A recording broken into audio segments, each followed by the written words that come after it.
And I'm gonna. He won't say this. He should, but you gotta. Yeah. Baby, Baby. baby.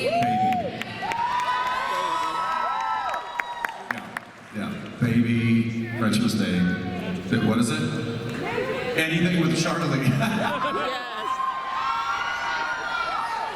Also a fantastic choice. I don't know. Do you have a favorite?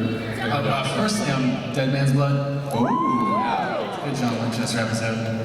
All hell breaks loose. A little partial. And even the pilot that set it all off. That's number one. Nice to meet you. Thank you. Thank you. Good. Hi, I'm Pao, and I'm so excited for this. It was excellent. I have a kind of serious question for Robbie and the ladies on the panel. So, Robbie, you created Charlie, Eileen, and other iconic female characters, and whom I love. And I actually think that feminism in the show makes sense because of the 70s and 60s. And it was really emerging then. So for the women who are awesome on the panel, what does that mean to you, and how could we potentially continue to see that grow throughout the show?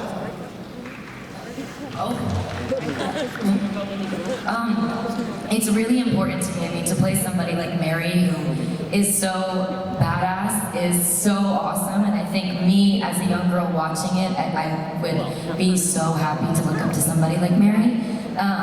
And I think throughout the show, it really shows her vulnerability, and you really get in depth of like her experience as a woman in the 70s. So I'm really excited for people to see that, and Lata as well. It really goes into her backstory. So I'm really, really excited, and it means so much to me, and I'm excited for people to see it. Yeah. I mean, I always think that Dean learned everything from his mama. No, but really, you say that a lot. You say that you see a lot of Dean in his mom.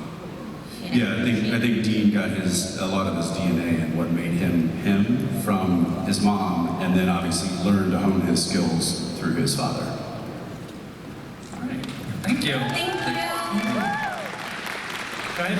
Hi there, my name's Marissa from Tampa, and number one, I'm super excited that the Men of Letters is a big thing in this because I have the Men of Letters tattoo and now we'll recognize it. But I do have a very serious question. Did you keep the Coach Dean outfit? You talking about gym teacher Dean? Yes. Did I keep it? Like her over there. Oh, right there. Yeah. No, she has it right now. I believe that is tucked away somewhere. He's wearing it right now. It's underneath. Yeah, I was going to say, it's got I never take it off. thing going on with the coat. So. Yeah. Belongs in a museum. It belongs in a museum. Agreed. Thank you so much. Thank Thank you. you. And just before we go to this one, how many people in this room have a supernatural tattoo? All right. Go ahead. Hi, I'm Valerie. I'm also from New York City. Indeed. Danielle, first, you just look amazing like Penny Lane, and I love it. Thank you. My question's for Meg and Drake. You guys hinted at this in various interviews and even earlier today in the panel. But obviously, we have the mothership, as Jensen calls it, to inform your characters. But I'm wondering if you could maybe go in a bit deeper and tell us how you guys found Mary and John. Well, yeah, we obviously have a mothership, 15 years of lore to go back on, so that's like an endless resource. But being a fan of the show, I kind of was like extremely excited to play John, just like I said earlier, like with how people feel towards the character. I was just excited to get to look at the opposite end of the spectrum as to where he ends, and go back to where he begins, and kind of just show the biggest transition that I could.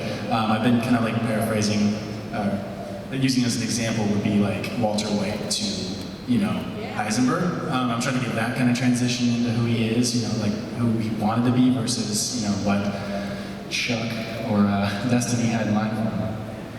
Yeah, and with Mary, I thought it was really cool to just give a lot of context of how she is an amazing hunter, but she really wants to get out of the life. And you know, as you see in the mothership, like it ends up coming back to her as well. So it's very unfortunate, but I think it's really awesome to see like how she's kind of Dean, but she's longing to be Sam, and it kind of is vice versa for John, which is really interesting. Yeah. They're being really also very sweet and humble right now, but these two kids have done an amazing job building these characters, and they're always together, and I don't know if it's like from osmosis or reverse osmosis, whatever it is, they find a way to always just bring this to another level, and they've just been amazing. Thank you. Or thank that. Go ahead. Hi, my name is Maria. I'm from the Bronx. Yeah. First, thank you for 15 years of Supernatural. For bringing us back into the world and being able to be back into the lives of the Winchesters. They've meant so much for so many of us. I do need to ask, are we going to see Crowley?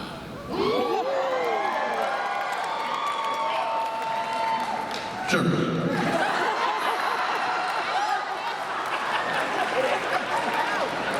Any other requests? Take them all.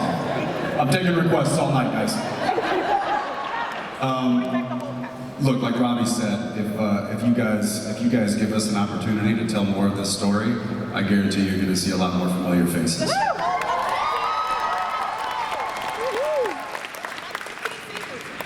Thank you. Go ahead. One thing that was so distinctive and wonderful about Supernatural was it had its very own distinct style in terms of dialogue, how it was shot, how the costumes were, how everything was framed. You know, it wasn't just close-ups. You got to see characters interacting and move throughout space. So I wondered, how would you all approach, like, referencing Supernatural? Because it's very obviously in the same world, but building your own thing on top of that. You know, it was early COVID, it was like two years ago almost to the day that we started talking about it. Jensen and Danielle would hop on a Zoom and they had this beautiful painting behind them that was like this amazing, it's like what would you call it? It's like a sun, I don't know what, it's beautiful. It's actually from 1968, and Yeah. it's like just a felt sun. Yeah. But orange, reds, all of those. It kind of looks like this. Oh yeah, actually this color palette, yes. And that kind of actually strangely became like a calling card for us when we started meeting with directors and so on and so forth. Glenn Winter, who shot the pilot, was fantastic.